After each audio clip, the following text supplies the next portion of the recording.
Hello YouTube fans, it's your boy Brad here with another video. Hope you guys are having a great day. A little cold here in West Texas. We actually have a cold day. It's below 30 today. Wanted to show you guys my new toy here. Of course, if you watched any of my previous videos, and I encourage that you do, I do a couple videos on equipment, and usually my videos are always trying to cover something that I've noticed that may not have been covered on YouTube. But I got this is my new little toy, and I say toy because this is something I got. We're going on vacation, and I did not want to take my D500s. No, it's just way too much camera. I have a little point, that's basically a point and shoot, little Canon camera that does fine, but you can't shoot RAW.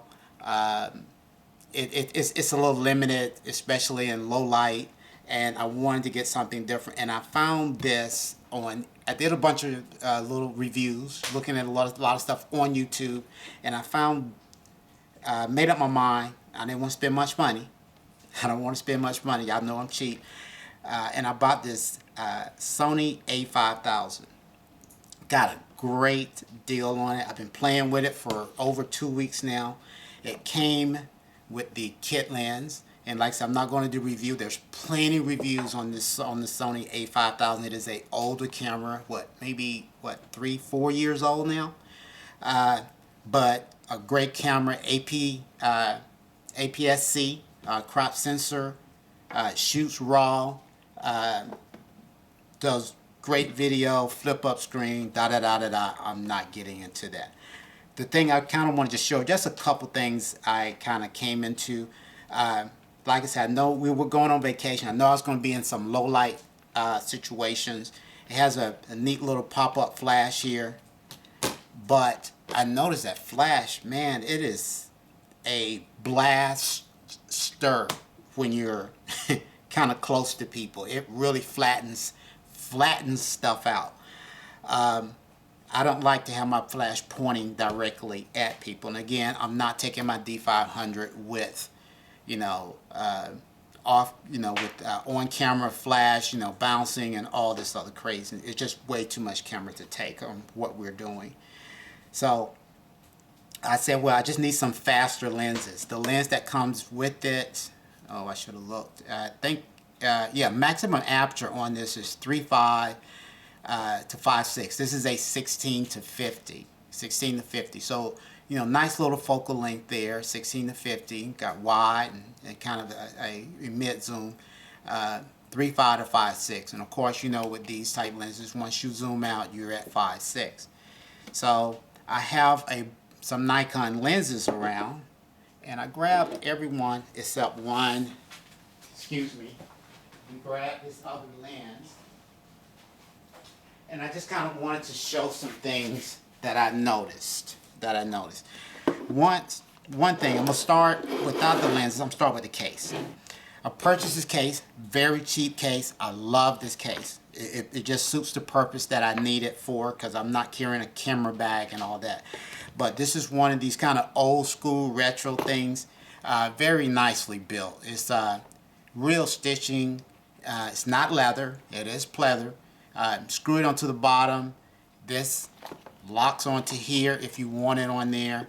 You can keep this piece on, and the thing I love about this piece that stays on your camera if you want it, like I say, you just screw it on to the mount, the bottom of the camera, is that it gives me a bigger grip. Gives me a much bigger. I have huge hands. I've mentioned that before. Gives me a much bigger grip on the side of the camera.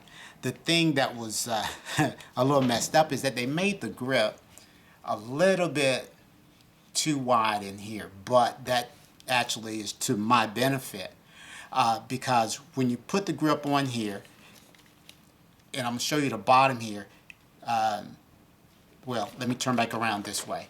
If you see in there, I have a little piece of foam. It's actually one of these little foot things that you put on the bottom of a stool that we had in our junk drawer. And I peeled it off and I put it in there. And the reason I put it in there is that you see that space back here underneath here, I kind of show it that way. This side will slide back and so that this piece will meet here, but it wouldn't be straight in the first place, because now you see it's pretty straight across here.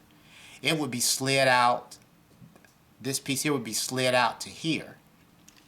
So I put that in there, and that kept it from sliding back to there and being uneven back here. But what that does is gives me a bigger grip, so it really feels more comfortable now, even better. And that was kind of one of the reasons I liked this particular case. I wanted this particular case because I have big hands, and anything that I could have added to this side of the camera was to my benefit. And I think it would benefit anyone else out there, even if you don't use this part of the case. I mean, the case was $8, $9. Very nicely built case. If you have any of these type cameras, I would recommend that case. Okay, now I want to get into the lenses. So I wanted something that was faster than this. I decided I already have Nikon lenses, so I bought this Commlite adapter. I guess that's how you pronounce that, off of Amazon. I looked around at a bunch of different adapters. I could have went cheaper and but I decided to get this one because if you use, here's the problem, you have to get one of these with a something where you can change your f-stop, and it has this dial on here where you can move it and adjust your f-stop on your lens. Now, if you have, this is a Nikon lens with a manual ring on it, so you wouldn't need this. So all I have to do with this is just sit it wide open, and I can use this one on this. I can use the manual ring on the lens with this lens and set this to wide open, or I can do it either way, okay? But with this lens, this is one of Nikon's, this is a 35mm 1.8 DX lens. You're going to need a ring, that a adapter with a manual f-stop ring on it. Okay, so I want to cover that. Ring works great. Now I can use it with, this is a Helios, you probably know about these lenses. This is a Helios 44M, one of the editions of this lens. This lens works beautifully on this camera, on this body. Focus peaking, remember this is manual focus now with any of these lenses. This is going to be manual focus with this Commlite or any other adapter, unless you get one of the electronic adapters, and they are what, 150 bucks, 200 bucks, something like that. This was $55, $60, I think, something like that. So works great with that. You got to use focus peaking. The thing about the mirrorless camera body is that it allows you to do focus peaking and stuff, which is really cool. Really cool features that my D500 does not have. And not that I would even want to try to do that, because autofocus, I do event photography, and that's not something that I would necessarily use. Here's another lens, that old lens that I had with no electronic contact. This is the Nikon 2.8 24mm lens. This lens works okay. It works fine. It's just focus peaking is a little tougher with this lens. It just doesn't lend itself to focus peaking. But everything else with this lens works perfectly fine. As far as focus peaking is concerned, I do want to say that this lens, the Nikon DX lens, my 50mm, with focus peaking is a lot smoother. It is a lot easier to see. It's more precise for some reason with the the DX lenses on the adapter to get a sharp image.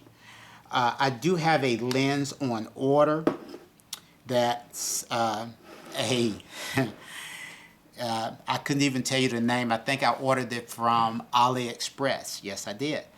And it's coming in. It is a, what is it? I think it's a 25 millimeter lens, fast and 25 millimeter 1.7. I think is what that lens is. That will fit directly onto this Sony body. And once it gets in, I'll do a review of that to kind of see how that really works. That is still going to be a manual focus lens. The lens was around 50 bucks, $55. And that was something I wanted to use on the trip because, again, we're going to be in some low light situations, and I did not want to use a flash. I just wanted to open up the aperture, like we're sitting at dinner and stuff, and just let in more light to capture some pictures with family and friends around the table and wherever I might be. But just wanted to show you guys that. Like I said, it's not a camera review. It's just kind of a collage of, hey, here's a new toy and here's some things that I found that you might be interested in if you decide you want to, you're going on vacation, you just want to go something cheap. Again, I don't know if I said it, I paid just over $200 with tax, $205 I think, for this camera with the body. And they were going for a little bit more than that, but the seller had bought her dream camera. I was taking a little chance, and she said, I got my dream camera and I don't need this. And I didn't. She said she didn't really use it that much when she purchased it in the first place. But I love playing around with this camera. And I think the other thing that I love about it than using my D500, my bigger bodies, is that I can have fun doing manual focus. It's a lot more fun doing manual focus and playing around with the manual focus, with the focus peaking, the magnification peaking functions in the mirrorless world. I would say that's the mirrorless world of cameras. So it's really cool and a lot of fun. Just wanted to show you guys that. Y'all have a blessed day.